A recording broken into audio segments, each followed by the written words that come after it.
Welcome to selfdiscoverywisdom.com, formerly known as Self-Discovery Media. On these podcasts, you're going to hear people who speak from the heart. They've taken the journey in life.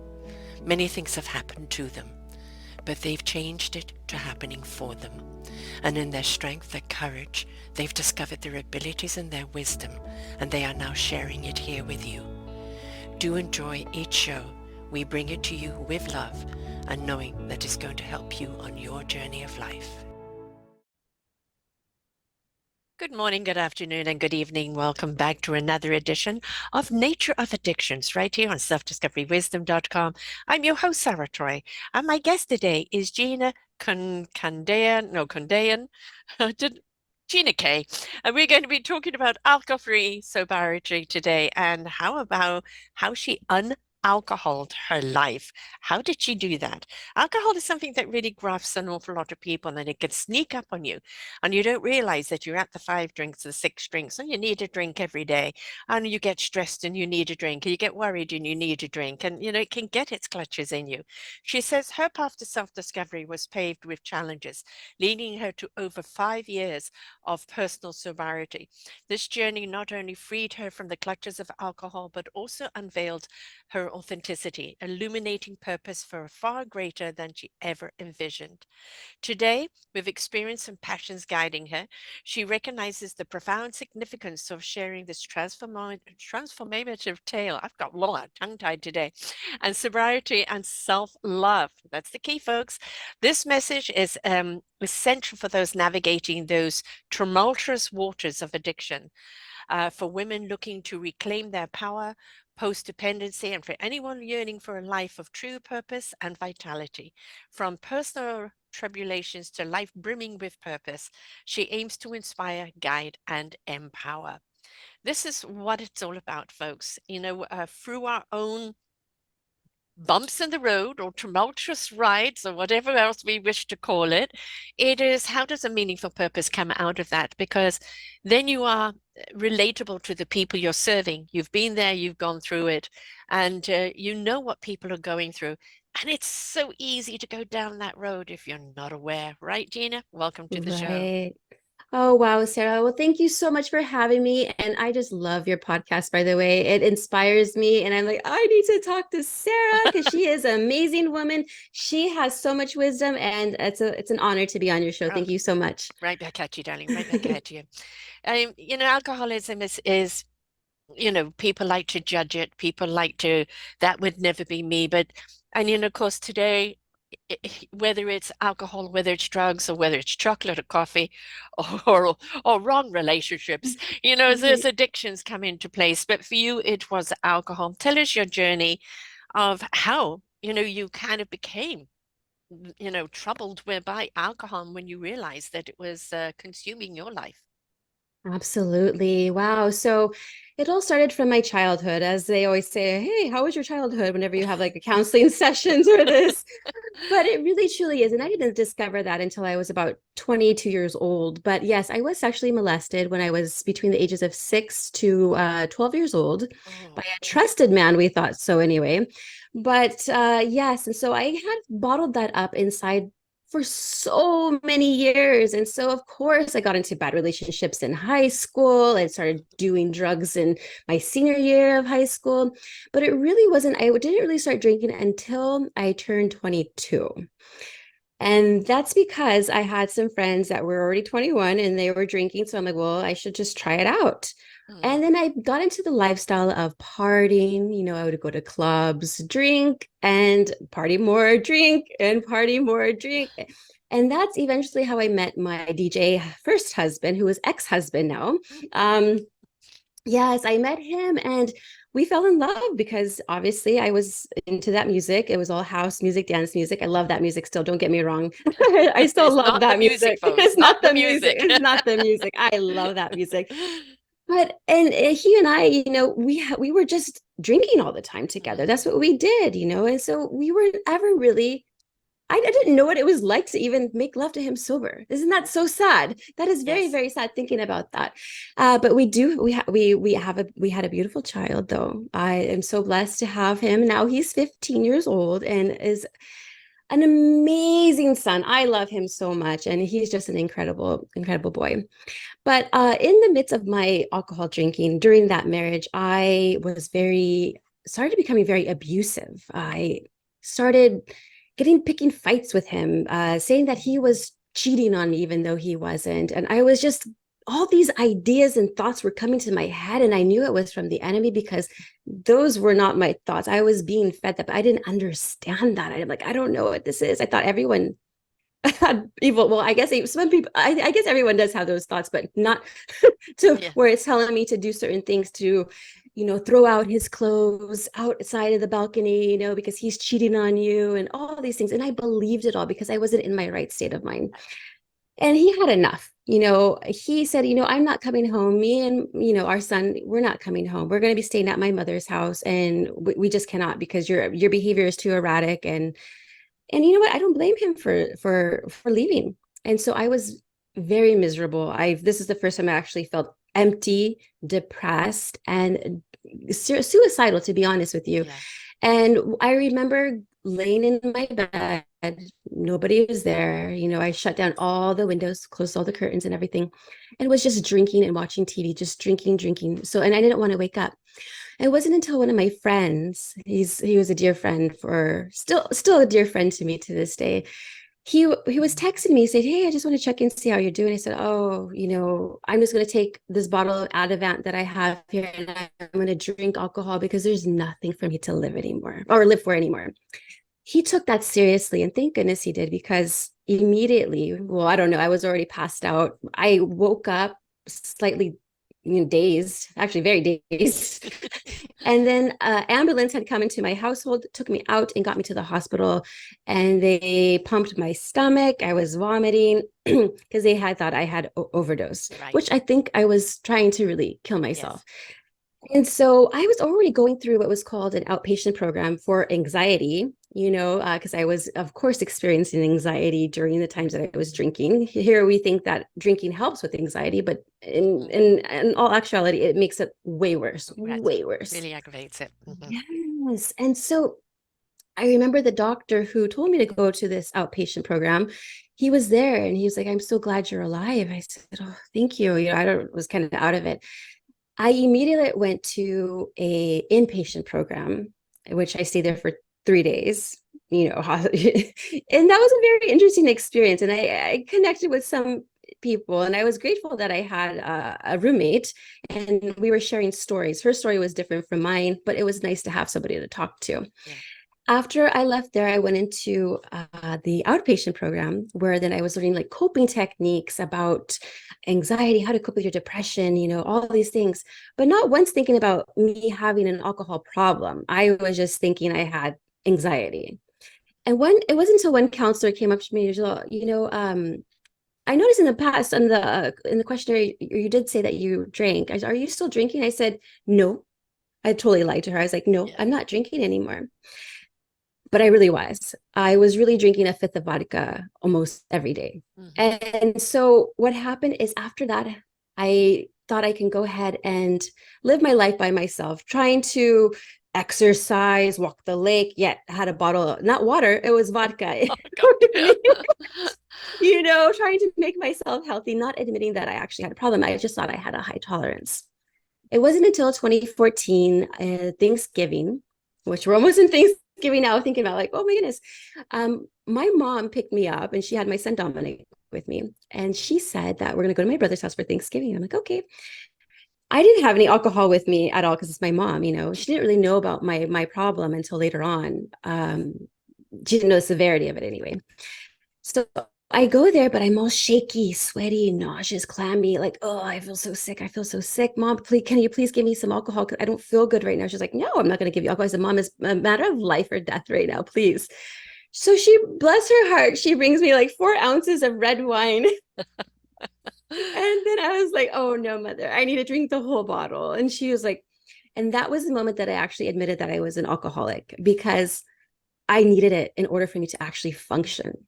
And Right. so in December, I drove myself to rehab drunk, but I can still drive because I needed to drink in order to drive. It Mm. was several hours away from my home up north in Northern California. And I got there and I got stayed sober for 30 days, made wonderful connections with the people there. But what did I do after I left rehab? I went straight to the casino because it was right there about 10 minutes away and I Mm, was drinking. So because I thought in my mind that I can go ahead and be okay after I drink these drinks here and I will go back to sobriety. It was not the case. I started drinking again. And I then hooked up with one of my, it was a college fling. He and I had a friendship relationship, but then we got intimate when obviously I was been drinking. And so I got pregnant. mm, So I was like, okay, well, let's try to make it work. I'm pregnant. So we tried to move in together. And of course, during my pregnancy, I was sober. But after I gave birth, and that was a traumatic experience because I almost died, baby almost died. He mhm. had hypoxia and I was hemorrhaging, and that's another story. But he's okay now. He's such a blessing, beautiful blessing. He just turned 8 years old in October, and so I we moved in together, and baby was growing up, weaned off my breast, and then he started just drinking the bottle, baby bottle. But when he went on his bottle, I got onto my alcohol bottle and I was drinking again and I relapsed. Those behaviors of violence came out again. And this time I felt like, okay, it was way worse than how it used to be. And things were just not making sense anymore. Everything was just weird to me. It didn't feel like reality. I feel like I was being pulled into hell, Mhm. literally. I really felt demons around me this time. And even my partner at the time, he was like, your face even changed. It's like he saw something and I felt something and I knew something. I would hear weird growls. I mean, there was some like demonic stuff going on for sure. I've experienced that. And so what happened one day is before I went to work, I would go to a liquor store. This would be my routine. Pour out some Coca-Cola, pour in vodka in there and mix it and take it to work. But I remember it was raining one day and I was in the parking lot of the liquor store and I was so sick to my stomach. I was vomiting in the bags that I had kept behind in case I did get sick. And I was like, Lord God, whatever you are, I said, if please, I do not want to live like this. I really called out and said, please help me. Not only did this 2 weeks later, I had severe pain around my abdomen all the way around. And I thought it was like maybe really bad menstrual cramps, but I couldn't keep anything down. Everything was coming out. I was weak. I couldn't move. It was too painful. So I had asked my youngest son's father if he could take me to the hospital. Now, he took me to a faith-based hospital, which was really neat because I felt at home there, like I belonged there. I was like, oh, this is fantastic. They detoxed me. But what I remember most is when the doctor came up to me and she had this beautiful necklace on with a little cross there. And then I kept on staring at that necklace and she was like, you need to stop drinking. You're going to die within 10 years if you continue drinking this way. So promise me, cross your heart that you'll stop drinking. I'm like, I crossed my heart, not knowing what anything meant. I said, and then from there on, I had no visitors visit me at the hospital. I was there for almost a week. I really went inside and Mhm. had to search, who am I? What is my purpose? Why am I here? What can I do to change to make my life better? Not only for myself, but for my family that love me.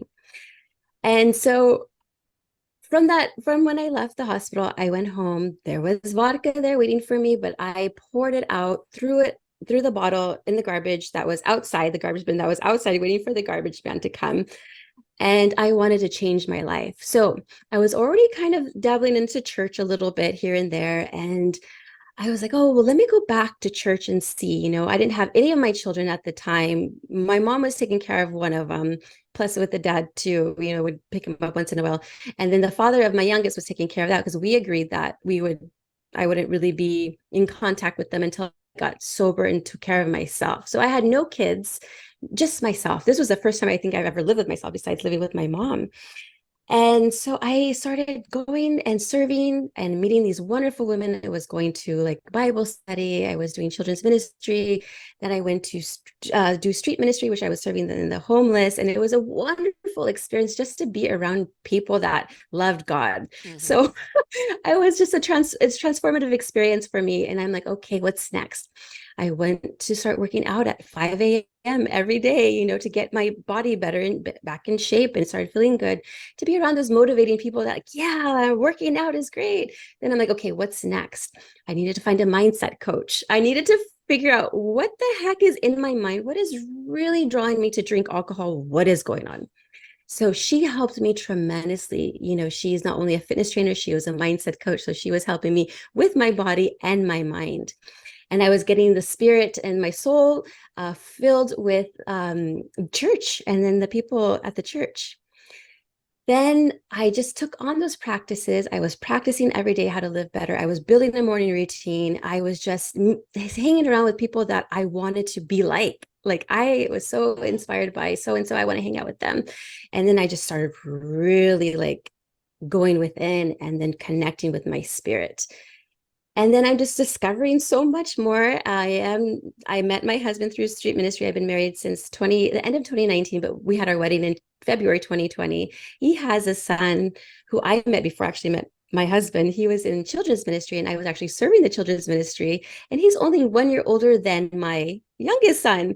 So now we have a beautiful family and we're all together, not all the time, because of course they have to go to the other parent, but we're happy. And he's a godly man and I'm a godly woman now. And I really felt that surrendering was the Yeah.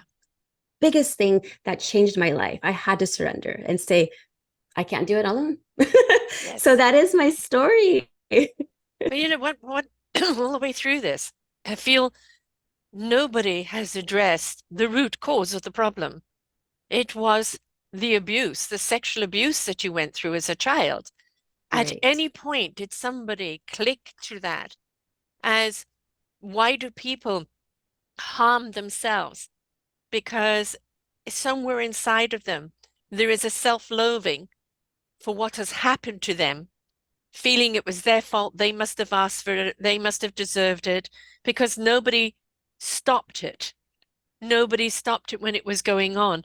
And so therefore you think, well, this must be my punishment for something without even knowing, right? So anywhere along the line, did any of the people that you went to ever address the cause of the problem?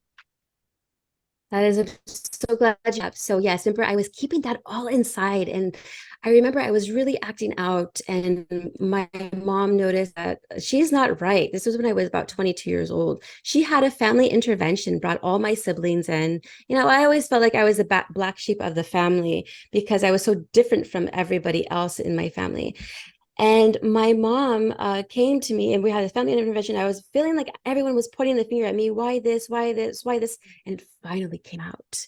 The reason why I'm like this is because I was sexually abused when I was 6 years old from the time I was 12 by this person. And then everyone just quiet. Yeah, And yeah. then, but the thing is that my mom, she's like, questioned me about a certain birthmark or whatever near that area close to his genital. And I was like, what? Doesn't you believe me after I've been saying, I finally Yes, was able to pour my heart, let's yes. just tell because it's been stuck in there. And then once I did tell her, yes. And then she's like, well, do you want me to go ahead and find him and, charge him? I said, no, no, mom. I said, please. It was very difficult for me just to even get that out. Yeah.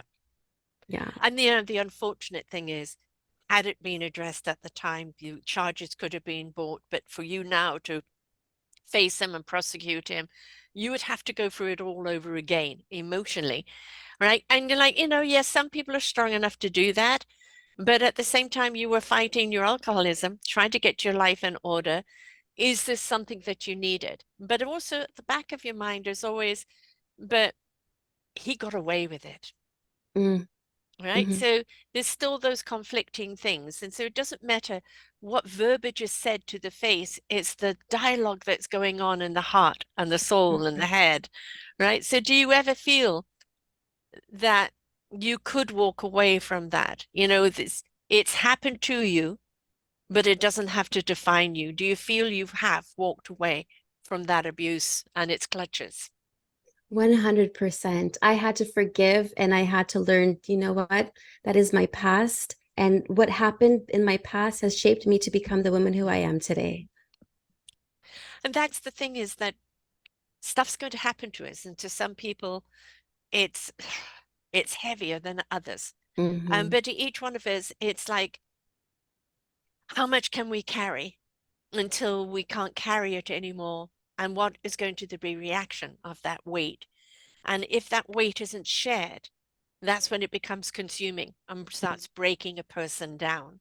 And for you, it, went into looking at love and through the wrong lenses, right? And looking at the numbing of not dealing with it, not even knowing what you're not dealing with, through the alcohol, because it's easier.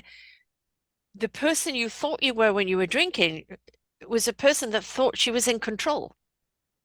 Hmm. Little did Absolutely. you know that you were unraveling and becoming out of control, but you thought you were in control. So that's the reason why the bottle was your friend. Absolutely. And I had very low self-esteem, low confidence. I hated myself. I hated how I looked. I hated that I wasn't like the most popular girl in school. I didn't like that. And so I felt that the bottle, the alcohol, helped me with my confidence. Yeah. Which, what was interesting is that here I thought I was getting more confident because of the alcohol. I was gaining more weight. Yes. And I didn't even notice how I looked because I numbed myself. And so we have this total different like perception of Yes. ourselves when we're drinking. We're looking in the mirror, we see this hot person, but then I saw a photo of myself someone had taken, and I was like, that's me. And then I weighed myself and it was like 20 pounds heavier, but I didn't really feel it. I didn't because it numbed me. Yeah. Yeah. And then I was like, oh, this is not good. Yeah, This and is it's not a healthy weight because it's a bloating weight. It's not oh, like a food weight. It's that basically all of your organs kind of being inflamed because of the alcohol, right? So, absolutely. going retaliation, stop what you're doing. A lot of people turn to something, whether it be alcohol or anything else, because they're trying to escape something. And we can run as fast as we like, we can never outrun ourselves. We're always going to have to face ourselves somewhere along the line. Um, when you did finally face that, for you, it you you're in rehab here and you're having a rehab right by a casino and them not, taking you physically somewhere completely different. I've interviewed another beautiful young woman many years ago. She was a friend of my daughter's, and it was alcohol and drugs for her as escapism. And she said when she kind of ended up on the street and it was a question of selling herself for a drug, then she finally woke up and like, Mhm. no, that's crossing the line. But whenever she went for the detoxing, she would go to the detoxing and right back out, for the drug or the drink. And until one time it was, no, now take me to rehab. I'm now Mhm. willing to do the work. So it always gets to something, doesn't it? That's something where Yes. I just can't do this anymore. And I'm looking for answers. I'm looking for answers of why am I doing it? How do I stop it? So would you say it was the shiny cross? Was that your Ye- epiphany moment that kind of like God's calling? Yeah, so it was definitely that. But even before that, it was 2013 that I started going to church with that my ex-husband and my mom was there because her coworker invited her. And so she invited me. So we're like, okay, let's go. But immediately when I walked in there, just by them singing, I was crying. Like something came over me, like Yeah. something was like, like the, if you want to call it the Holy Spirit, but I felt something overcome me. And I was like, weeping like a little girl, that little girl was just Mm. letting The go little kind girl of that that had was never been heard, the little girl that was never yes, believed, the little girl that felt less than, or that she was being punished for something and that nobody came to her rescue, right? She had to be right. released. And that's what it was, and that's what happened. And then that shiny cross, and then me just feeling just different, like I felt like someone's next to something's with me. Yes. Something's with me in this process. But the thing is that they always have been. I say they because I love like little spirit angels, guides, whatever, God. Yeah. And I always say like, but they were not there because I wasn't there. Right. Well, you were I mean, shutting them I out. don't feel like they were. Yeah, you shut Exactly, them out, right? exactly. How could they get I through was the shocked. alcohol stupor, Yeah, right? How could they reach right, you because right. you had just said no entry, right? I'm in escape land. Exactly. That is You know, la exact. la la la la. Exactly. It's like, oh, I don't want to hear you. No, no, no. Yeah, you're right. But you went through, Yeah. the 9 months of pregnancy without the drink. How did you cope with that? With the cravings? Did you go into chocolate? Did your addiction take you somewhere else?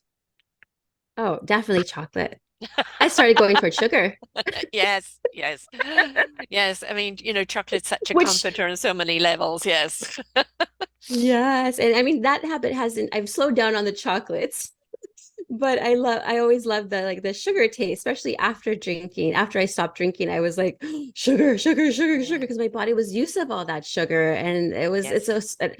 weaning off sugar was very difficult as well. But now I can control the no sugar, but it makes me think about when I was pregnant. My last month of pregnancy, I had gestational diabetes. It's probably because I was having all of that Yes. sugar. Yes.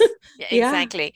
And well, as you said, people don't realize in alcohol how much sugar is actually in there, because it's liquid, it gets in there a lot easier, right?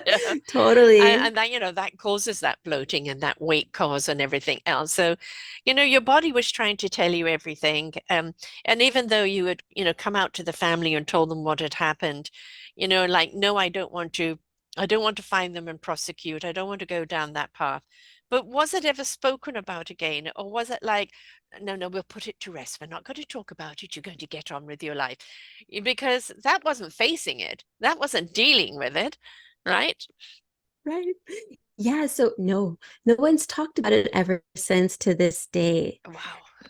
So Wow. it's interesting is I hope my mom listens to my podcasts when I do speak because I speak a lot about it there about what Yeah. happened, this, that. And maybe she has because there's been some times where I haven't heard from her and normally she's She's contacting busy me. digesting. Yeah, I mean, as a You parent, when know. something happens to our children, we always say, "Why didn't I see the signs?" Or, you know, um, Mm, "Why wasn't I there for them?" Or, the suffering that your kids go through, you take on to yourself. So maybe she's actually going through something herself of how come I didn't see this and how come I didn't prevent it, and she needs to do her own journey of healing there, right? Or even something together, because exactly. as a parent, it's always we'd never want our children to go through suffering, and when they do and we didn't see it, Right. or we were even instruments of it in some form of way, it's the reason why they don't talk is that the guilt and the shame kind of Mm. takes over. So it needs to be talked about at some point, Mum. Okay. Yes, yes, yes.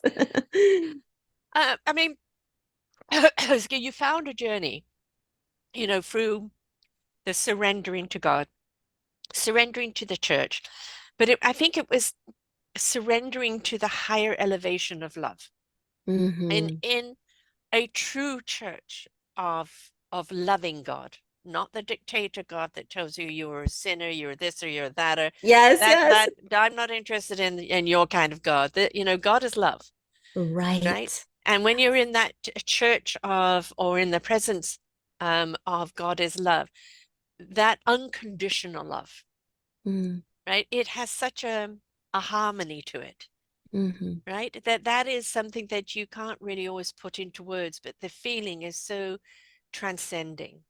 Yes. You know, what's so neat is that I got like goosebumps on the top of my head while you were talking to me about that. I was like, sometimes I'm like, oh, I wonder if my hair stand up at the same time too.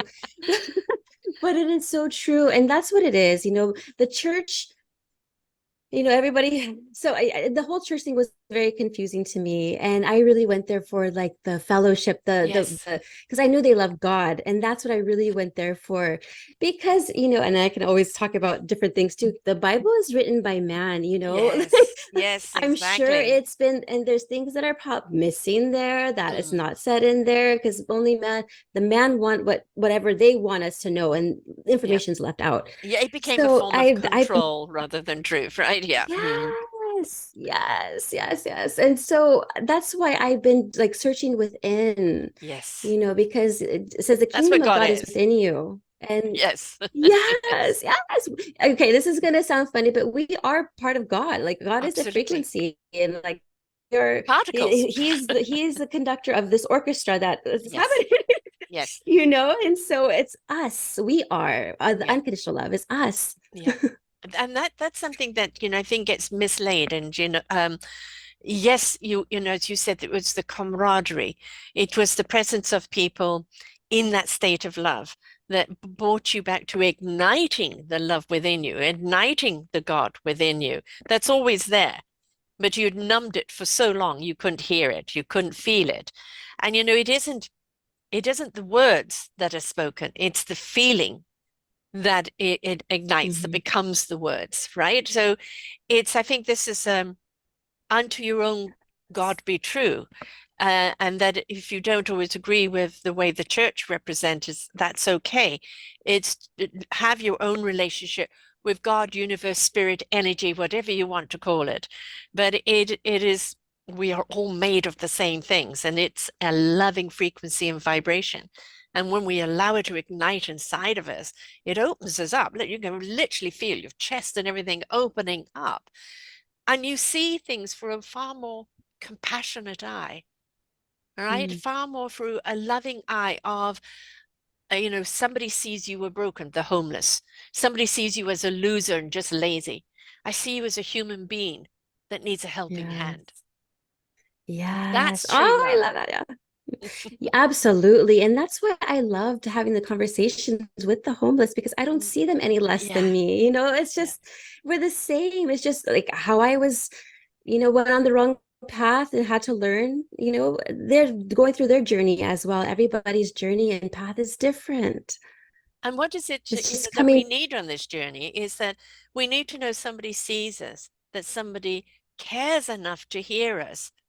And, somebody has Hmm. the compassion to understand it's not where we want to be, but we just lost and need to find our way. And that is found through other people just saying, I'm there for you. Hmm. Yes, because I realized that a lot of when we were doing street ministry, I realized that no one talks to them. So it wasn't Yeah, just about sharing the gospel, it was really having a conversation as a human being, like yeah, human being to human being. Let's talk. yes. Let me see, how's your day going today? And obviously they're like, one time I had asked that question. He's like, what do you think? Because he was out in the streets. Okay, I said, okay, wrong question, you know, so so it There's was a couple of people it I've was fun interviewed experience. So that and work with the homeless, and one of them actually would buy signs. I'm hungry, I need this and that. He said, I'll pay you for your sign, right? Because he wanted to do a transaction, give them a sense of dignity.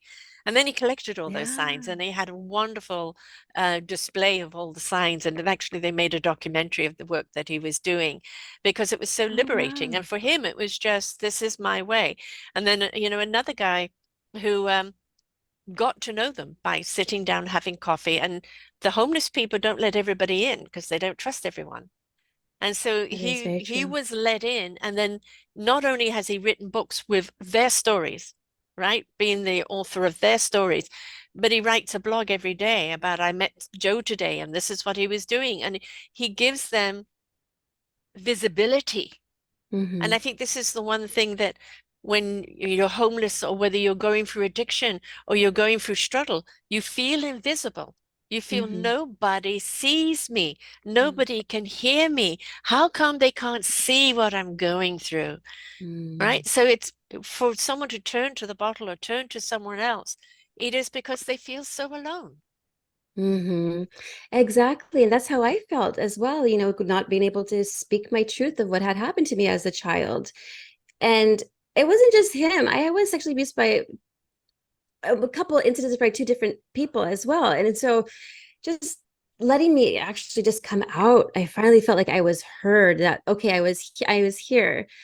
But then, having to go through what I went through and then meeting people who have gone through the same thing made me have more comfort because I'm like, okay, I don't feel alone because they have gone through it as well. And so there was some commonality where then Mhm. our conversations were good. And this is happening actually in outpatient programming. Yeah. I was just connecting with those people who have gone through the same thing. What path has it led you down now? What are you Oh doing my now? goodness. Oh, I'm so grateful. Let's just say that I have immense gratitude towards God and just the people that have mentored me and supported me throughout my journey.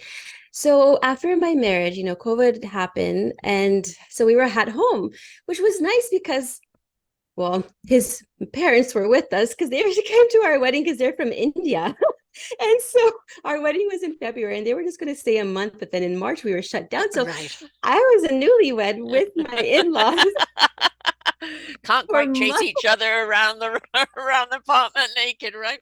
Had a two-bedroom apartment. Right. So it was interesting and very fun. Because there was a language barrier. They didn't speak English. I didn't speak Tamil.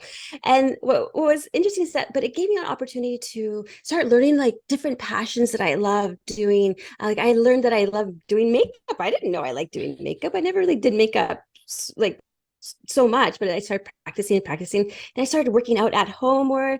Then I started like reading books, and I started, which mostly was the Bible actually. And then we started doing like family prayer, because we were together at home. It was nice.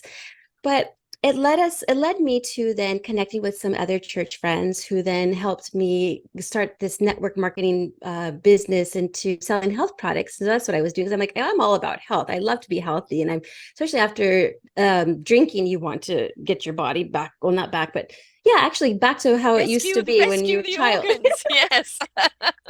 Exactly. So I was taking like a lot of minerals and supplements and Mm, vitamins, feeling better and better. But then my mentor there taught me a lot about like social media because I was going to take off my Facebook. I was going to get rid of my Instagram. I was going to get rid of all of the social media. But he's like, no, no, no, this is how you can do your business. I said, what? So he showed us that. And I started like having fun with these TikTok and reels and all these things. And that was so much fun. And then it wasn't until I was at a Bible study group for women, and I met this lady, and I just wanted the women to pray for me for my health business, right at the time. mm. And, and so, but the lady talked to me. So, hey, there's this person, and she has a Facebook group, and she's talking, and she helps a lot of female entrepreneurs. And I'm like, oh, really? So, yeah, let me see your phone. I'll go ahead and add you. I'm like, okay, cool. But then I started attending her master classes that she would conduct on her Facebook group, business and this and that. And I'm like, oh wow, this is something that I feel aligned to. I was like, oh, and I loved her. Her name is Rebecca Cafiero. I was like, oh, I love her. She's so awesome. And and then I actually got on a call with one of the ladies that was working there, and I was just talking about my goals. And I told her, I'm newly married and I have children, but I feel like I'm being pulled to do different things. I feel like, okay, I have my massage business still. I am a mom and I enjoy cooking and cleaning. To be honest, cleaning not so much, but the cooking I Yeah, love. yes. I do the cleaning anyway because it has to be clean because of the Exactly. hygienics and everything. Looking But forward to that robotic that can yes, do that, right? ew, yes, please. And so I was like, I don't know what to do. She's like, well, what have you done in the past? I said, well, I was a weight loss consultant working for Jenny Craig before. I am a massage therapist at the Four Seasons, but we're closed now. And I also have my network marketing business. So, but I said, but I was mostly drunk back in my day. You're So right. I really didn't have like any passions or anything. It was just the alcohol. So, well, are you sober now? I said, well, yeah. So, well, how long? I'm like, well, 5 years almost. At that time, it was almost 5 years. Now it's 6. And then she said, well, have you ever considered like becoming a recovery coach or someone helping other women in the process that you've gone through? I'm like, light bulb, light bulb, light Yeah. bulb, cold chill, cold chill, everything. And I was like, oh, wow. And so I actually attended her master class, and there was an assignment to share about being vulnerable and telling our story. So what I did is I went on the video. I shared like a 2 minute of my story, and then I posted up there, which that video led me to actually getting a scholarship to be on that year program, which Wow. normally costs like at the time was like almost $10,000. And I knew I couldn't afford that at the time. I'm like, what a gift from God, or source, whatever you want to call it. What a gift. And so I really took advantage of those classes, and I was like learning, learning, learning, learning. I'm doing everything. And then I actually just had launched my business. It'll be almost a year last December, last year, to my own business, which is I'm a women's alcohol free recovery. sobriety coach. So I'm excited about that. And I just love helping people. And a lot of the women are struggling, there many men do struggle, but there are a lot of women who are quiet about it and who Mm, are struggling with addiction.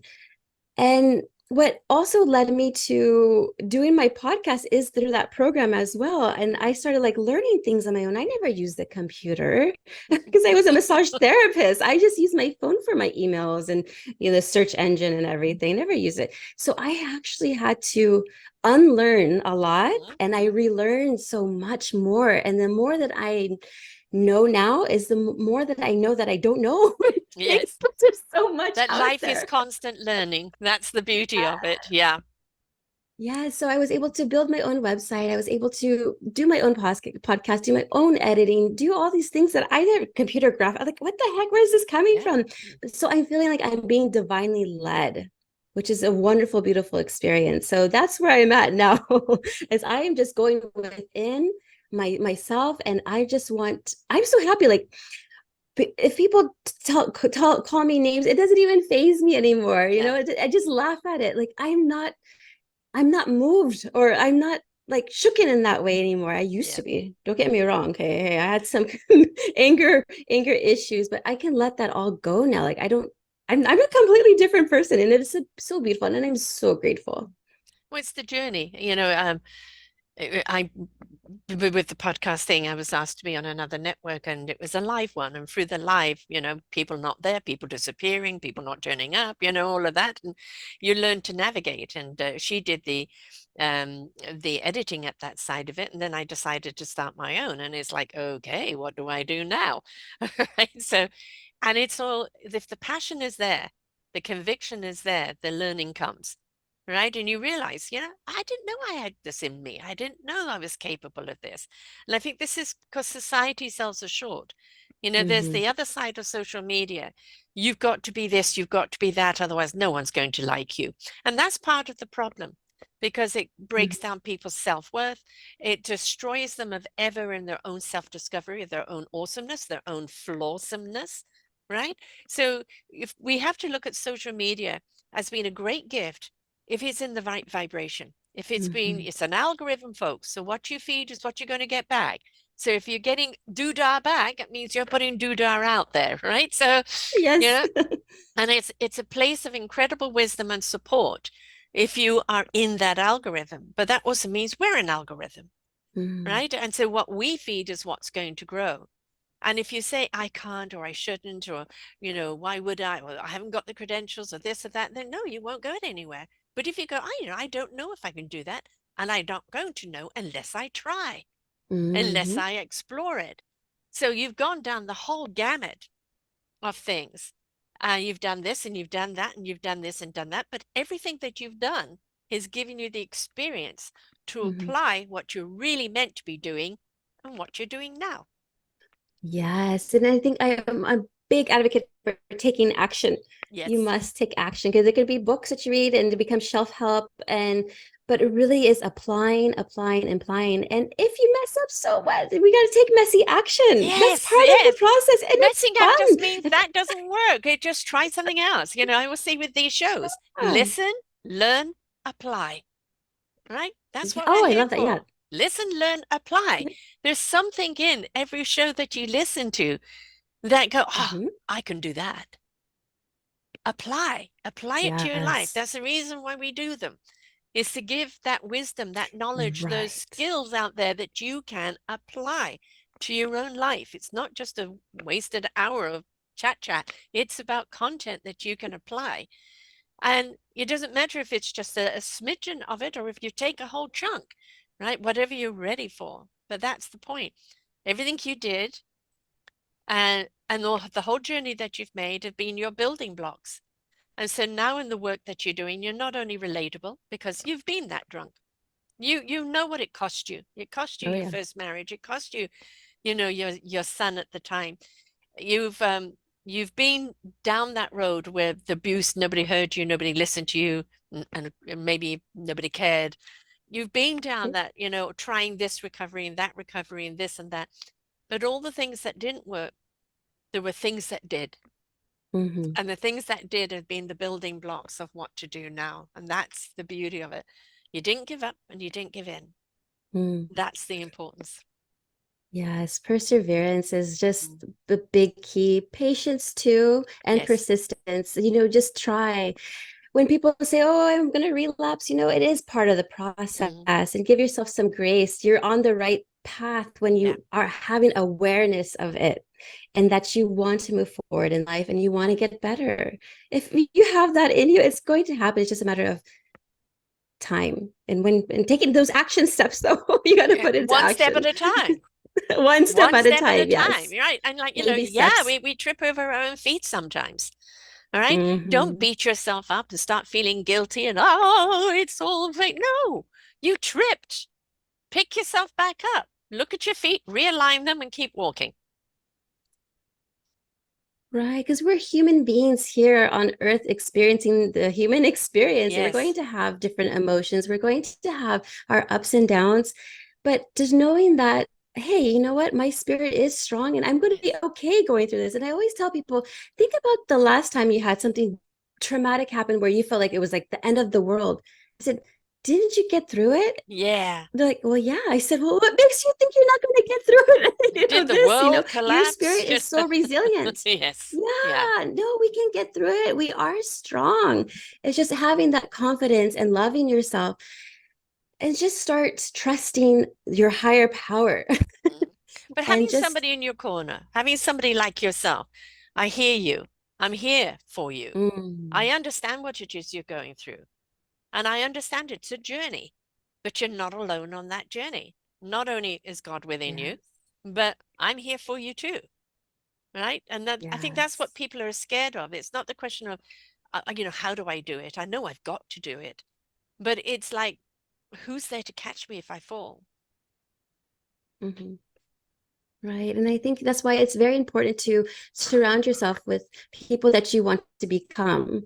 I Yeah. always hear like if you're in a room of like five people and you're the smartest one in the room, unless you're like a mentor or professor or something, Yeah. then you're in the wrong room. You want to be in a room Yes. where people are, you can grow, go where you grow. Yes. Well, best teachers are those that learn from their students, right? Mm-hmm. Because there is always something to learn. Oh, Uh, there's yeah. always it's this is what I say with podcasts, have podcast parties where you listen to the podcast, take notes, and then share your perspective, your view on it. And you will find four different people will have four different views. But what have Oh, you done? absolutely. You've expanded on the knowledge, Mhm. right? Be willing to listen to somebody else's perception. Yes, I love that because it's true. If you're in a college classroom and the professor is teaching something, everybody's going to hear it or learn Yes, differently. yes, And that's what's so beautiful about about humans is that we're all different. right. We all have different skills. We all have different gifts, and when we can help each use those skills when we're serving and helping each other out, I think it's just a beautiful thing. Mm. I just if we have inner peace, if everybody here in the world had inner peace, we would have peace on earth. Well, I mean, we are the peace we seek. We are the love we seek. Yes. And although I've just interviewed a gentleman from Israel, and where it is talking about love, and that Mm-hmm. love is the answer, and the love lies within. It is in Mm-hmm. our soul, it's in our heart, it's in our spirit. It doesn't matter what the religion is, it's about love. And when you've got people hating on each other and annihilating each other, that's coming from a place of pain, of Mm-hmm. anguish, of greed, of insecurity. And if everybody looks at those things that we have within inside of us and go, how do I address these so they do not become hateful? Because hate is not creative, hate is only destructive. Love, on the other hand, has a creativity to it that is unstoppable and has absolutely no limits. Right. And the intention, like for me, my intention's pretty good. Don't trust me. I still have emotions where I get angry. Yes. I get sad, and that's okay. It's how I respond to that anger now. Like Yeah. before I would respond by hitting the wall or just getting so angry. But now I would say, you know what? I'm gonna go ahead and take a walk. Yeah. Let me just just breathe the fresh air. You would just hike I love hiking. I love nature, by the way. It's so beautiful. And if I feel like it's too much for me, I will really go literally go hiking. Yeah. No, no, that's your release. Yes, it's my release. It's funny, Exactly. my shows often common themes, and like last week was and unintentional themes, but all of it last week was like, what is your quote quote 10% of pain or suffering or anger that always goes with you, right? But the other 90% is empowered to look at it and go, okay, anger, why are you angry? Let's Hmm. let's deal with the situation. Why are you in pain? Let's heal the pain and not letting the 10% become the 90. Right. Oh my goodness. Yeah. Because that's when you go back in the bottle. Trust me. Yes. And you don't want to go backwards. No. It's only forward. We are moving into Christmas. And I know this is a hard time for many people who have, are recovering alcoholics. So I don't know, are there ever recovered alcoholics? Because they always refer to it as recovering, and it's like I never quite get that. Do you at some point say, I could be around alcohol. It is not part of my life. Even if I had a drink, that doesn't make me an alcoholic, right? Because I'm in Yeah. control of my own life. But for people that are about to go into this festive season and you've got people have a drink or everybody else is now sloshed and you're sober, what everybody wants to get into the happy space. And let's face it, an alcoholic happy space is different to a loving vibration happy space. So, what Yes. would be your advice for people who are going through, the alcoholism journey right now of what to do to be part of the fun, but not let the fun put a glass in their hand? I know, right? It is a hard time, even for people who are not drinking, who just feel like alone, it's a difficult time. There's always a couple of things you can do. Well, first and foremost, but think about this. Alcohol is the only substance that if you're not partaking in, they ask you, why not? Why I aren't you? know. Like, what? But, if you do methamphetamine or this, no, everyone's like, oh, Yeah, exactly. you know? So I always say, if you are comfortable to go to these parties and you have like that comes like for me personally, this is my experience, I can go to these parties and have no problem. But in the early phases of my recovery, I couldn't. So what would I do? I would have my own party at home and bring my sober friends over and we would celebrate together. We'll Exactly. make mocktails if we want, Yeah, we just have fun, play board games. We right. just have fun to share stories, laugh, play music, dance, whatever, cook, eat. Yes.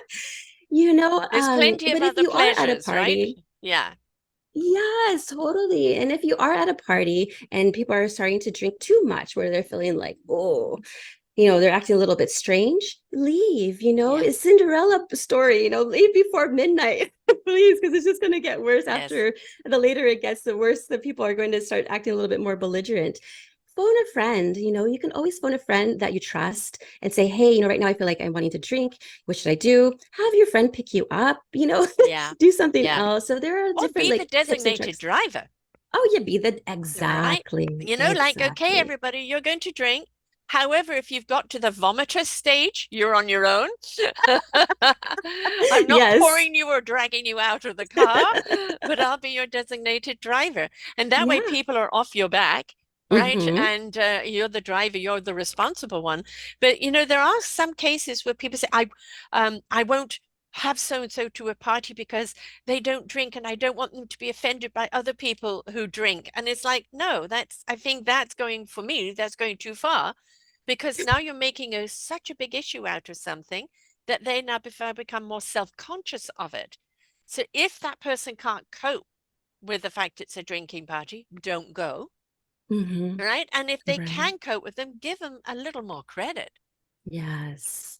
Yes. It's interesting because, yeah, we get a little bit more self-conscious, like, oh, I don't want them to think that they cannot drink around me. You know what? It's like, it's funny because people will be like, hey, is it okay if I drink around you? Yeah, It's just like, oh, but thank you for thinking about it. But I don't want to feel like that. Like, hey, don't yeah, let me be the burden. You yes, know what I mean? Do whatever you want. You're your own person. Like, so I just came back from this event. It was a women entrepreneur event, a weekend at the Pitch Club. And what's interesting is that at night, they had like a VIP, little evening get together at the hotel that we were staying at. And so we were all there, and their drink tickets were there and everything. And then some of the ladies were just kind of caught tell they were because they know what I do. And so they were just kind of like sipping Sorry, we're losing you there a bit in the moment, darling. on the side, but I just don't want to make them feel uncomfortable. Oh, okay. Let me Yep, see. Do no, you hear me now? yeah, yeah, no, you got frozen there for a moment. So just if you could Oh just reiterate no. that some of the women, what? We lost you at that bit. Oh yeah, so some of the women were actually drinking, and they felt a little self-conscious around being drinking around me, because they know what I did. And so what I would do is I would just take a little stroll on the other side where I was hanging around with the other women that were not drinking, in case they felt, but I didn't care. Or sometimes if they were, it's like, get over it. You'll be fine that I'm here and you're having to drink in front of me. It's just fun. It's interesting, the whole What if you process. see somebody that you know is the alcoholic, not just having a drink to have fun, but you can tell that, they know how to drink and they're out of control, right? Yeah. So if I was at a party, then they're drinking, I would first off, I wouldn't really approach them. I would just pray for them, to be honest. That's all I can do is pray, because really anyone who told me, oh, you should stop, you should do that, made me want to drink a little bit more. Right. To be honest, I don't know why. I just did. But I think they have to go through their own journey, their own path, and discover for themselves. So for those, I like to be what's called just a guide. I cannot change you, but you can only change yourself. So I love to give like tools and tips if they want, Yeah. if they want. Otherwise, I won't bother them. But I think also as a host or a hostess, if somebody is drinking out uncontrollably and becoming ornery with it, they have every right to say, okay, calling you Oh again, yeah. right? Oh, I see what you're saying. Yes, Mm. absolutely.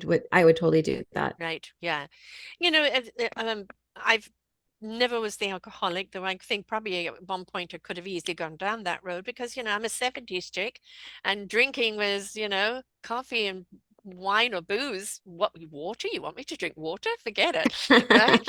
And, I drink a lot because that's what we did back then. I mean, we drank a lot, and my ex-husband and I drank a lot, and of course that made us even more volatile, which Mhm. and then, of course, I slowed down on the drinking because I'm at home with all the kids, and then he would come home drunk or get a Mhm. DUI. And it's, at what point, do you have to say to yourself, hang on, I enjoy a drink when around company, but I'm going to cap it. I'm going to take responsibility and cap it at a certain thing, or I'm only going to do it with food, or I'm going to make sure I have a glass of water with every drink that I have. And, and go, okay, I can still drink, but not to the point where the drink now is consuming me. Mhm. Yes, I think a lot of people, they question the drink. They have to think of like, why am I wanting this drink in the first Yeah, place? So question the drink when you're having to drink and you're like, well, do I really even need this? And does it really align to who you want to become in the future? right. And Yeah, if it doesn't, then you don't have to, but give yourself at least 24 hours yeah. I for mean, sure. like generally a bottle of whiskey lasts me about 6 or 8 months. My son always gives me one for my birthday or Christmas. I didn't Oh, get one for my birthday, but I was waiting for Christmas. But yeah. normally when I go to my son's, we may polish off a bottle of wine, Yeah. or maybe have some scotch. And then I go out with my daughter. She's a mixologist, so she's, Yeah. she's always, we're drinking, and I know I'm going to be drinking at those periods. But then I also know I'll come home, and I won't drink. And so, Yeah. it's okay. I think it's down to, as you said, why are we? Mhm. Is it escapism? Is it to, I mean, sometimes you've just had a day and it takes the edge off. Fine. One drink, take the edge off, calm you down. Is there something else you could be doing that's Mhm. better than that? And can you stop at the one drink? Or is it, oh no, I just need another and I need another. And when you get Mhm. there, you've got to recognize you've got a problem. Exactly. And that's something I wish I knew. I'm like, here I was thinking, oh, I just have a high tolerance. I can take, and plus, my ex-husband was an enabler. So if I said, oh, go get me this, he would get it for me. You're right. Yeah. So yeah, it was very challenging at the Yes. time. Your journey with your children, especially with your 15-year-old, he's seen you. go through all of this, right? And Yes. you've had, another child, and you're with somebody with another child. And so obviously it's been an up and down, a life that he's been a part of. But does he see you now with all that you've gone through? Has he registered that yet? Because as a 15-year-old who's now about to go into the world of let's drink and party, does he have you and what you do at the back of his mind to be more conscious about it? I love my son so much, and bless his heart, because he's autistic, and Mm, but he knows, mm. he feels. And to see him, I just want to cry right now because he sent me a letter. He's like, to my favorite person in the world. Oh, oh, oh. Oh, yeah, I know. Talk He's about I just love. heartstrings. I Yeah. mean, here I can tell you my story. I can tell you all about whatever. But when it comes to the children, Yeah. they really touched my Yeah. heart. And so to my favorite person, I just want to tell you how proud I am of you. And I'm Oh, just like, oh my gosh. it's all worth it. Yeah, just that it's all worth it. Yeah. And the thing about autistic children, and I've interviewed quite a few of them and a lot of parents of them, people look at them as having kind of difficulties and challenges. And I say, no, they have selection, right? Mm-hmm. And they're very selective of who's around them, what they're going to focus on, where they're going to put their energy. And if that energy doesn't serve them, if those people don't serve them, if that environment doesn't serve them, then they're going to let you know. I think there's a lot that we can learn from them about being selective. Yes, that's yeah. He is just that too. And he's so sweet. He's such a good boy. Like I'm so grateful I have him because he's teaching me stuff. Yes, that's how it's meant to be. We're meant to learn. We're here to be their custodians and their guardians, but also here to learn from them. Because I mean, I have two grandchildren, 6 months and 2.5, and just watching them play, watching them in their own discovery, watching them be goofy and try things out, it's liberating, right? It's liberating, and it's a Mhm. wonderful reflection because they are a reflection of their environment. And so when you see them so happy, you go, oh, good. Oh, good. Yes, yes, yeah, yeah. He has straight A's that he's happy. Yeah. And then the little ones, they're happy too. And Mm. it's just nice that we can all come together and do fun activities. Like we were just at Gilroy Gardens for my little son's birthday, who just turned 8 years old. What And birthday is he? What day is he? oh, October 8th. I'm the 6th. Good Libra in there. Good Oh, Libra. yay. Yes, Always I love looking for the Libras. balance in life. Yes. Oh, and they're amazing. I love, and so he's just so, his soul is so cute. And so we went on this little mini roller coaster, and he was like, "Oh, I don't like this. I don't like this." And then he was like, "Nope, not gonna go on roller coasters ever again." I said, "Okay, honey, you don't have to." No, it throws our equilibrium out. We're all about balance. Yes. Yeah, yeah, it was so fun. But I think the beauty of it is it doesn't matter how he came about or where you were at that time. It's like where you are now. People think um that our tumultuous time around our kids, that we've damaged our kids, forever. But no, when the kids see you heal, rise up and become that more divine energy, what it does is show them that no matter how difficult things are, we can rise up and be better Mm, human beings because of it. And so I think it's a lesson for them to go, no matter how difficult life can be, I can find a way to rise up and be. So sometimes, as long as they're being observant and you're also allowing them to go through their own things, and always a reminder, look at mummy. Mummy went hmm. through this tumultuous way. I lost my way. I fell on my backside many times, but guess what? I got back up. And every time I got back up, I went a little higher and a little higher. You too can do that. And I think that is a wonderful example for children. I love what you just said. Yes, that's beautiful. And it's so true. Mm, Yes, they really, I noticed my son is, he does look at, he's taking a look at my journey, and he's just sees me now, and he's just like amazed. He's like, wow, yeah. mom, because he remembers, they Yes. remember at a Oh, young yes. age. At least I Yes. remembered my Yes. childhood, unfortunately, but Yeah, I exactly. remember. Yeah. And, we also sell our children short a lot, thinking that they don't see these things, or we're hiding things from them. And it's like, you've got to be kidding. Oh, They they see know. everything. But the fact that you're hiding it, are not owning it or not speaking about it, they think it's something evil or wrong or that they may have caused it. So I Mm-hmm. think actually coming to our children and saying, I'm going through something hard. I'm struggling through something right now. It gives them an invitation. Can I help? And sometimes it's simply their love, right? Or Mm-hmm. they're getting you Yes. slippers, or they're doing something silly for you. But it Love does it. help you, and it helps them to believe that they are helping you. So I think closing our children out and going, no, no, everything's all right. While on the other side of the door, you're going, ah, Right, yes. obviously within the realms of their understanding, right? But it's allow our children to be there for us as well, Mm-hmm. because that empowers them. And that teaches them compassion, right? And that goes an awful long way. God, do we need more of that in this world, right? Yes, I believe that's so true. Yes, we do. And what's reminding me of another story about my little son, because I like coloring on those coloring books that like fractal patterns, and I take coloring pencils and I draw. It's just very therapeutic for me. Mhm.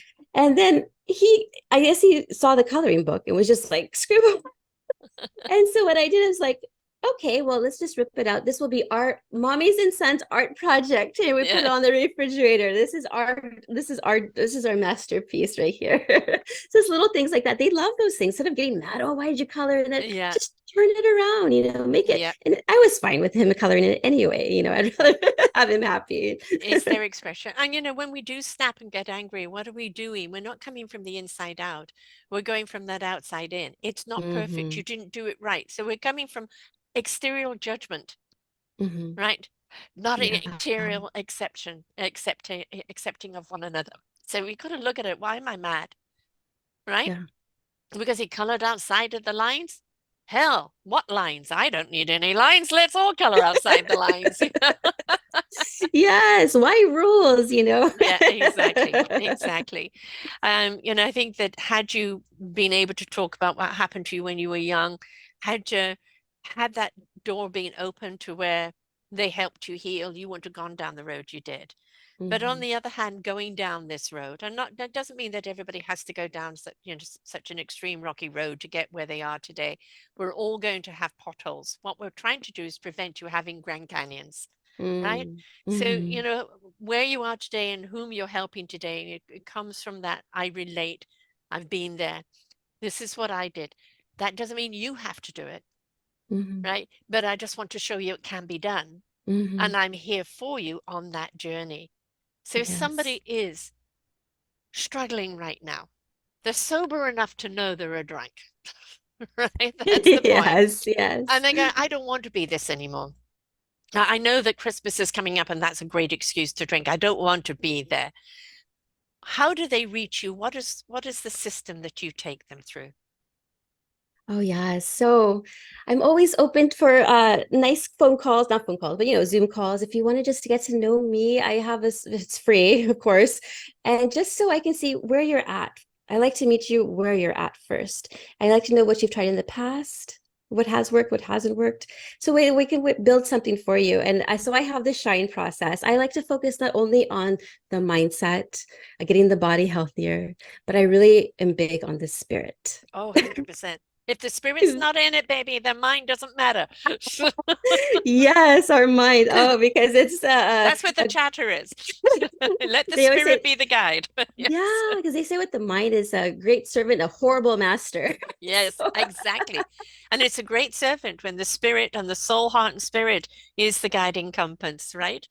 Because then it will give you what the absolutely. mind needs to know when it needs to know that's been productive for you and not detriment. Yes. So I really am Absolutely. glad that you bring that into it. So you meet them where they're at, you find out what they've done. Of course, we could say you can take a horse to water, you can't make it drink, but I always say leave it there long enough and it's going to realize it's thirsty, right? So sometimes you may just have that call, they hear you, they've spoken to you, but they're not quite ready. But Yeah. what you've done is you've presented the water, and when they're ready, they can come back and partake of Yeah, a drink, right? absolutely. Yes. They have to be ready for themselves and they'll know. They'll Yes, know when it's yes. time. Everybody I've ever interviewed that's had any form of addiction whatsoever, they said they all had that particular breaking point.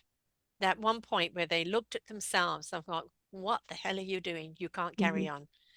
And then it was, I've got to turn this around. Whatever the addiction was, whether it was drug, alcohol, um, violence, business, Mm-hmm. it's whatever the addiction is, when anything consumes your life to a point that you're no longer in control of your choices, Mm-hmm. then you know you have an addiction, right? Yes, And it's, catch it in time if you can. But even if you have fallen a few times and you're crawling to get back on your knees, you can get back up. That's the important absolutely. thing.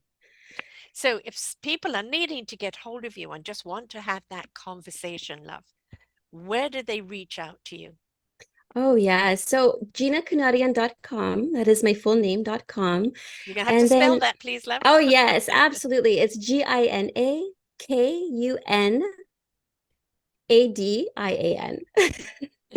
at .com. And then you can find me on Instagram at shine, SHINE _ Gina Kunadian.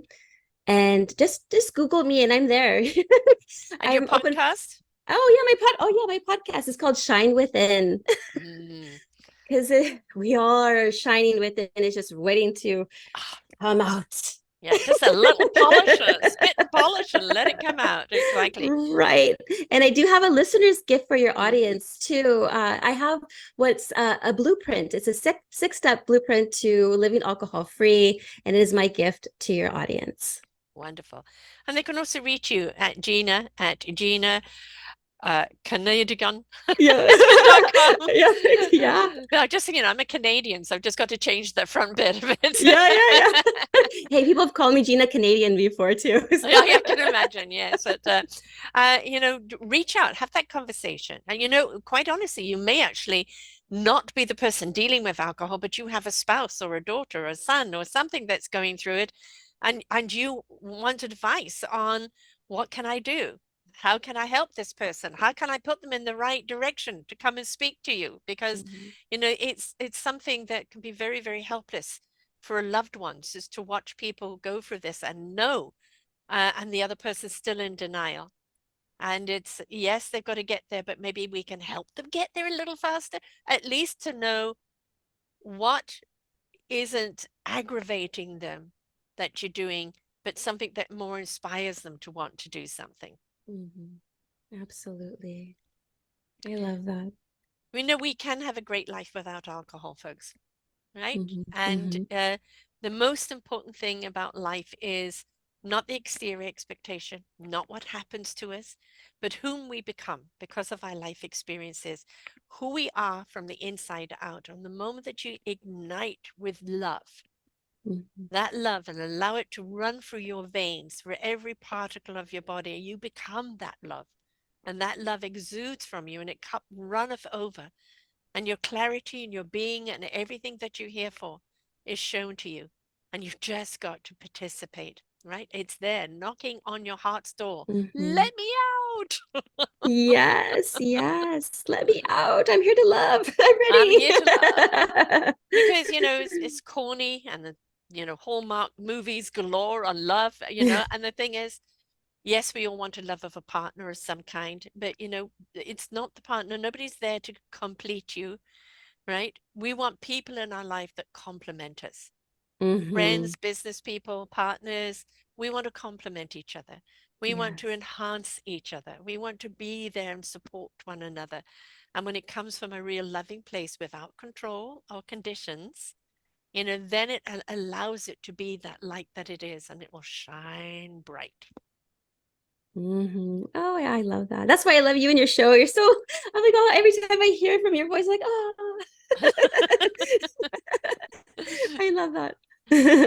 Thank you. Thank you. The reason why I do it is, because if it just gives somebody something, Right. something to pivot their life, something to be an answer they were looking for, an awareness, of Mhm. what we can do differently.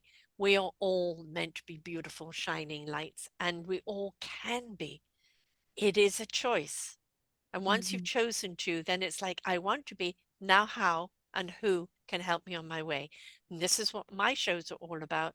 Here is an entire encyclopedia of people that can help you on your journey. All you have to do is listen, learn, Mhm. and apply, which means reach out to them. because you've heard them, you've related to them, you know that they know what you're going through, and they wanted to help. So reach out to Mhm. Gina. She wants to help. Mhm. Listen to her podcast. Get to know her through her podcast, right? Build up your own Yes. trust of, can I trust this woman with my vulnerability?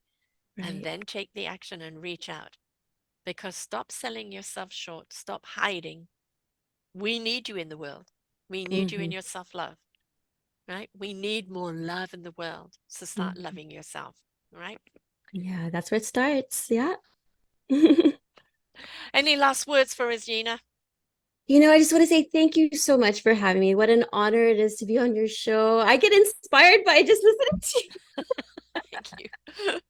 all the time. And just, for your listeners, one day at a time. Mm, One day at a time. yeah, Yeah, that's all. it's One day at good a time. advice. One step at a time, one day at a time.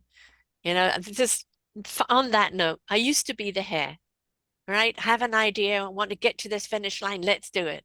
I've Hmm. become the tortoise, and I realize I gain so much more. I gain wisdom, I gain answers, I gain people, I gain purpose by Hmm. slowing down and being more deliberate, right? Absolutely. So, one day at Yes. a time, one step at a time, I promise you, you'll get wherever you're needing to go. Hmm. Yes. On that note, folks, we wish you all well. We know that temptation is there. We know escapism is easy, but ultimately there is a price to pay. So let's stop paying that price. Let's put that investment back in yourself and step into some self love and be the healer that you need. And Gina is here for you. So until next time, folks, bye for now. We hope that you enjoyed the show. There are so many more for you here on selfdiscoverywisdom.com. Just go to the podcast tab at the top there and you will see all the many genres and all 3,000 shows ready for your listening. We are here to serve you, to help you on your journey of life, and we know that through inspiration it begets invitation. We are supported by you, the listeners, and those that we interview. Anything that you can spare us in donation would be greatly accepted, and we do hope that you enjoy the next show.